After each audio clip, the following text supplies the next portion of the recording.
اس قدر اس قوم میں ہم نے تنظیم سازی کر دی، تنظیمیں بنا دی، مولوی مولویوں کے خلاف بولیں، تنظیمیں تنظیموں کے خلاف بولیں۔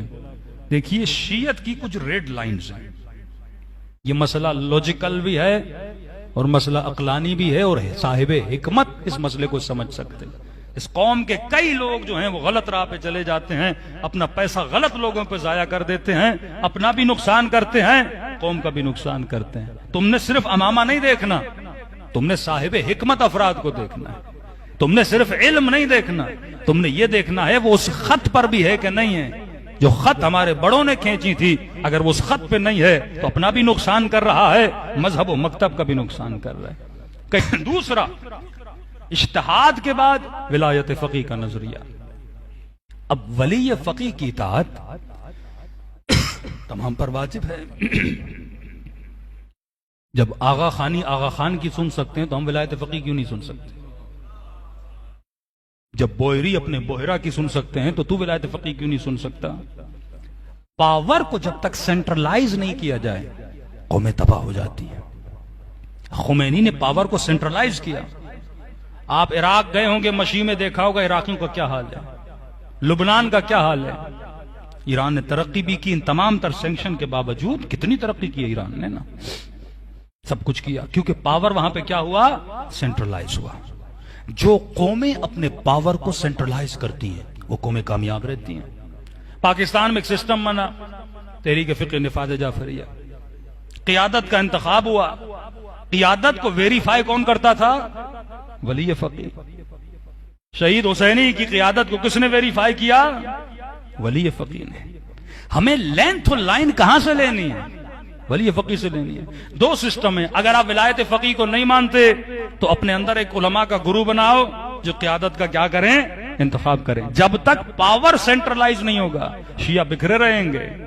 لوگ یہ سمجھتے ہیں آج میں مولوی ہو کر تھوڑا بہت فیم مل جائے، تھوڑا بہت مشہور ہو جاؤں اور میں پاکستان میں اعلان کروں بھائی میں نئی تنظیم بنا رہا ہوں، آ جاؤ ایک نئی قیادت کا ابتدا کرتے ہیں، ایک نئی تنظیم بناتے ہیں، آ جاؤ ایک سیاسی پارٹی بناتے ہیں، اس ملک میں کوئی سیٹیں جیت دیتے ہیں، تو واللہ یقین جانیے کچھ خفیہ طاقتیں میری مدد کریں گی، ہاں مجھے 4-5 چیزیں دلا دیں گی، میرے فیم کو بڑھانے کے لیے کچھ کریں گی، کیونکہ وہ شروع سے یہی چاہتے ہیں جتنے ہم دھڑوں میں بٹیں گے اتنا آپ کا پاور کیا ہوگا؟ تقسیم ہوتا جائے گا، آپ کی انرجی کیا ہوگی؟ تقسیم ہوتی جائے گی۔ یہ بیچارہ جوان جس میں دین کا جذبہ موجود ہے، اگر میں اسے تنظیموں میں تقسیم کر دوں گا، اب تم نے سینٹرلائز پاور کو کیا کر دیا؟ ختم کر دیا۔ لاکھ آپ کے اعتراض واقع خامنئی پر، لیکن وہاں کے علماء نے کہا کہ ہمارے لاکھ اعتراض ہو سکتے ہیں ان کے کسی فتویٰ پر، ان کے کسی فیصلے پر، فرض سے اختلاف رکھو، سسٹم کے دشمن نہ بنو، کیونکہ اگر سسٹم ہے تو فکر ہے، سسٹم ہے تو قوم باقی ہے۔ ہمارے پاکستان میں سب سے بڑی غلطی جو مولویوں نے کی وہ سسٹم کے دشمن بنے۔ آپ کا اختلاف کسی فرد سے تھا، آپ نے سسٹم کو کیوں ختم کیا؟ آپ کا اختلاف اپنے ملک کی قیادت سے تھا، آپ نے سسٹم کو کیوں ختم کیا؟ جب سسٹم تباہ ہوا تو کئی لوگوں نے نئے نئے سسٹم بنائے۔ یہ مکافات عمل ہے۔ جن لوگوں نے اس ملک میں ایک سسٹم کو توڑا تھا نا، آج وہی آپس میں لڑ رہے ہیں۔ یہ مکافات عمل ہے۔ جو وحدت کے نعرے بلند کرتے ہیں نا، آج ان میں وحدت نظر نہیں آتی۔ یہ مکافات عمل ہے۔ دشمن آپ کو ایک ایک کر کے مضبوط کرتا ہے تاکہ قوم کو کیا کیا جائے؟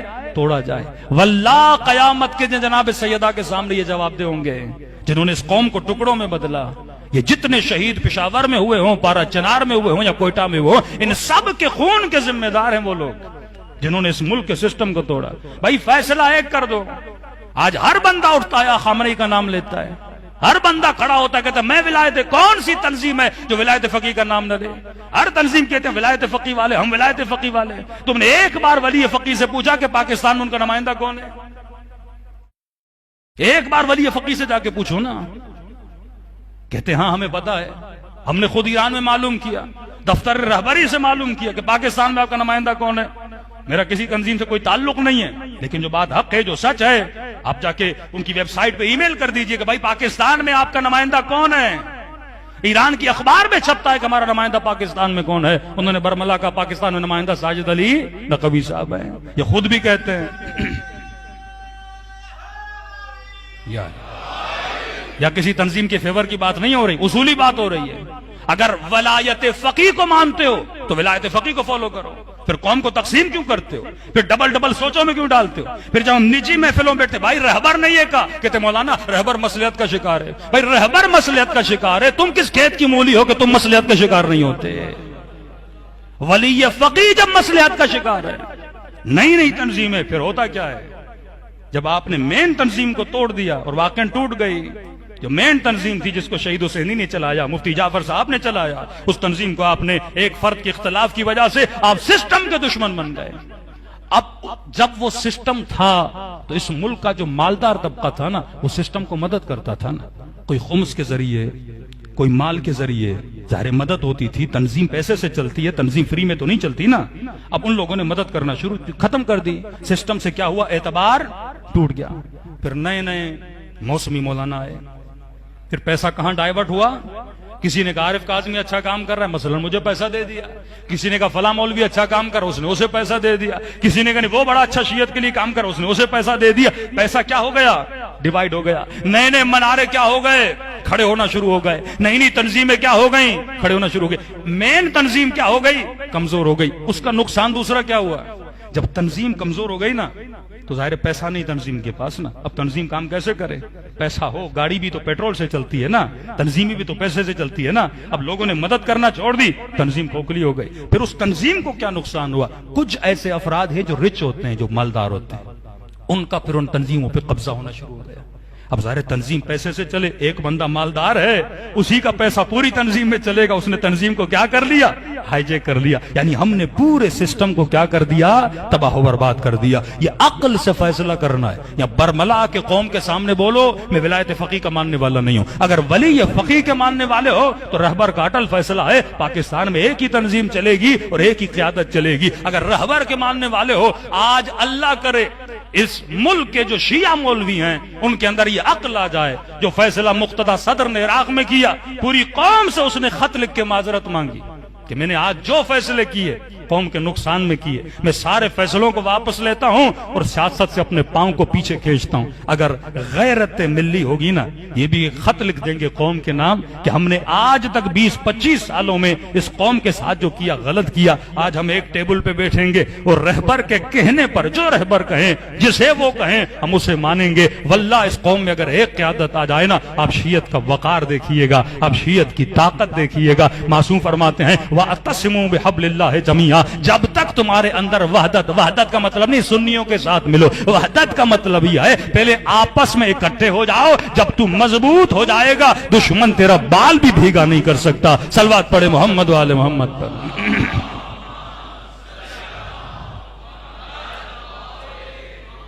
مکافات عمل ہے، یہ مکافات عمل ہے. آج سے 25 سال پہلے 90s میں جن لوگوں نے مولویوں کی پگڑیاں اچھالیں، ان کے ناموس کو بدنام کیا، آج آپس میں لڑ رہے ہیں. بزرگ علماء کہتے ہیں ہمیں ہنسی آتی ہے. یہی لوگ ایک وقت اکٹھے تھے لیکن آج یہی آپس میں لڑ رہی ہے. مکافات عمل ہے. جب حب ذات انسان میں آ جائے نا، علی ابن ابی طالب نے قوم کے لیے، مولا فرماتے ہیں میں نے غم کے گھونٹ پیے، رات کے اندھیروں میں کنویں میں سر ڈال کے علی ابن ابی طالب روتے رہے. امام حسن کا آپ نام تو لیتے ہیں، حسن ابن علی کے ساتھ ہوا کیا تھا؟ قوم نے اپنے رہبر کے ساتھ کیا کیا تھا؟ کہیں وہ حالت تو ہم اپنے ملک میں نہیں کر رہے. جب قوم کے بچے کو بدتمیز بنا دیا جائے. سب سے پہلے علماء کے خلاف حرز آرائی اس عالم طبقے نے کی کہ مولوی جب مولوی کے خلاف زبان بولتا ہے، یہ حسد جو ایک مولوی کو مولوی سے ہوتا ہے کہ مطلب میں قوم کا قائد رہوں تو ٹھیک ہے، قوم صحیح ہے، کوئی اور قائد رہے تو قوم صحیح نہیں چلے گی. یہ حسد، یہ بغض، اطاعت پاکستان میں کم ہے. ایرانی قوم میں کم از کم، میں نہیں کہتا پوری قوم میں اطاعت ہے، لیکن کم از کم ایران میں 10 ملین 12 ملین ایسے لوگ ہیں جو رہبر پہ جان دینے کے لیے تیار ہے. اور واللہ ایران اسی 10-12 ملین کی وجہ سے چل رہا ہے، ورنہ وہاں بھی اکثریت بے دین لوگوں کی ہے. لیکن یہ 12 ملین 15 ملین ایران میں ایسے ہیں جو اپنے رہبر کی اطاعت کرتے ہیں. قوموں میں جب اطاعت آتی، اطاعت نہ ہو تو علی بھی جیتی ہوئی جنگ ہار جاتے ہیں. علی جیسا امام جنگ صفین جیتی ہوئی جنگ تھی نا، جب تو فتنوں کا شکار ہو جائے. کئی ایسی باتیں ہیں جو ممبر سے کرنے کی نہیں ہیں، ہمارے بچوں کو نہیں پتا 90s میں کیا ہوا اس ملک کے ساتھ.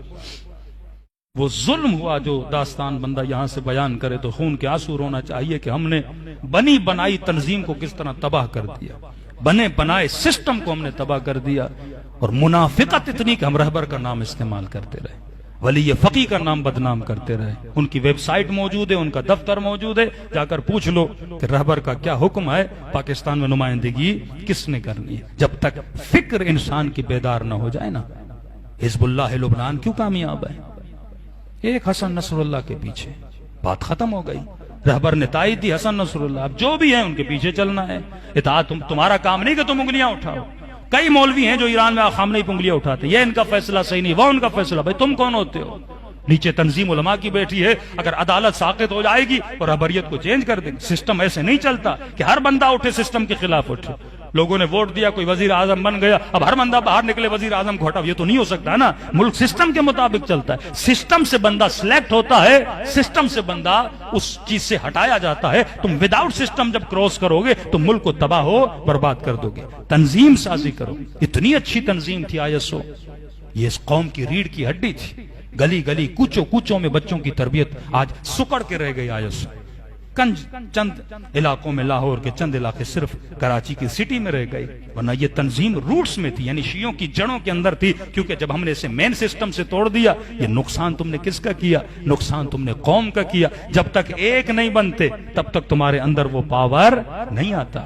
آج روتے پھرو کہ شیعوں کے بچے مسنگ پرسن میں ہیں. آج مائیں رو رہی ہیں کہ ان کے بچے 4 سال ہو گئے، 6 سال ہو گئے، کچھ پتا نہیں. ہاں ہم کہتے ہیں جس نے جرم کیا اسے پکڑو، لیکن یہ نہ پتا ہو کہ بچہ کہاں پہ ہے. آج واقعاً آدمی خون کے آنسو رو رہا تھا جب ایک اتنی بڑی پولیٹیکل پارٹی کے بندے کو پکڑا گیا اور اسے جو ٹارچر کیا گیا. پوری قوم نے دیکھا نا، انسان کے حساس ترین عضو کو ٹارچر کیا گیا. تو ایک ماں رو رہی تھی، کہہ رہی تھی مولانا 4 سال سے میں نے اپنے بچے کو نہیں دیکھا. لیکن جب میں نے ٹی وی پہ سنا نا شہباز گل کے ساتھ یہ حال ہوا، کہ میں سوچ رہی تھی میرے بچے کے ساتھ بھی ایسا شاید ہوا ہو. کیوں یہ مائیں ایسی کمزور پڑ گئیں؟ کیوں اس قوم کے بچے کمزور پڑ گئے؟ جب آپ میں یونٹی نہ ہو. کراچی میں سب سے بدترین پارٹی تھی MQM. ایک دن میں 17-18 لاشیں گرتی تھی، لیکن یونٹی جب تھی نا ان میں، وہ خبیث ایک کال کرتا تھا، کراچی سیکنڈز میں بند ہو جاتا تھا. اسے کہتے ہیں پاور. ظلم بھی اگر یونائٹڈ ہو نا وہ اپنا پاور دکھاتا ہے. شیعہ قوم نے کبھی اس ملک کا برا سوچا نہیں. جانیں ہم نے دی ہیں اس ملک میں، جتنا ظلم ہوا ہم نے کبھی یہ نہیں کہا ہم بدلہ لیں گے، ہم بھی جانے لیں گے. نہیں، ہمیشہ وفاداری کا اظہار کیا. لیکن پھر بھی اگر آپ میں یونٹی نہ ہو، اگر آپ میں یونٹی ہو، ملک کا بھی فائدہ ہے، قوم کا بھی فائدہ ہے. نہیں ملے گا جب قوم کو توڑا جاتا ہے، جب مختلف قیادتوں میں بانٹا جاتا ہے. لاکھ قیادتیں بنا دو، قوم کبھی نجات نہیں پائے گی جب تک ایک قیادت کے نیچے جمع نہیں ہوتے. صلوات پڑھے محمد وآل محمد.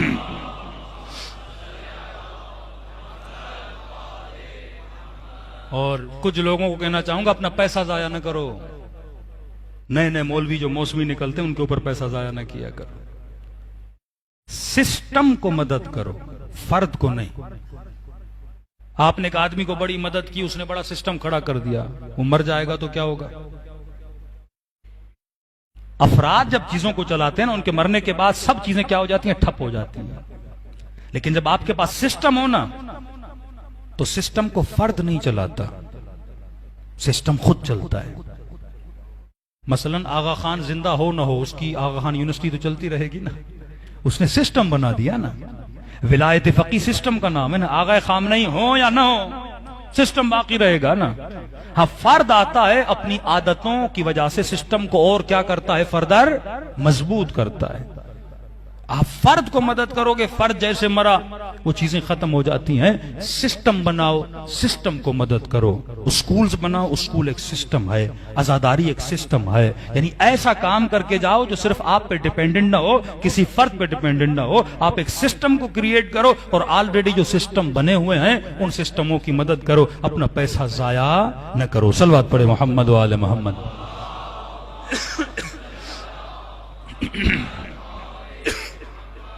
مظلومیت امام حسن، نادان لوگ وہ جملے امام حسن کو بولتے تھے، الیاذ باللہ، اے مؤمنوں کو ذلیل کرنے والے، مذل المؤمنین، حسن ابن علی کو نادان لوگ تھے۔ آج یہی نادانیاں اس قوم میں ہوئی جس کی وجہ سے ہم نے پوری قوم کی جڑوں کو اکھاڑ کے رکھ دیا۔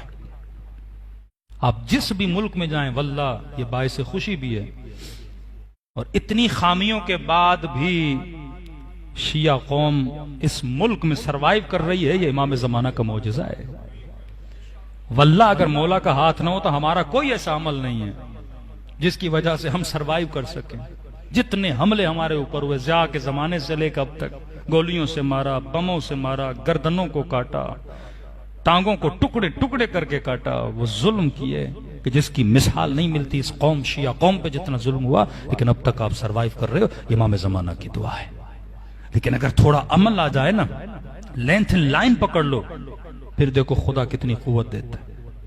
اور امیج آپ کیا دوتے؟ جو مکتب علم کے ماننے والے ہیں ان پر لازم تھا معاشرے میں علم کو بانٹے نا۔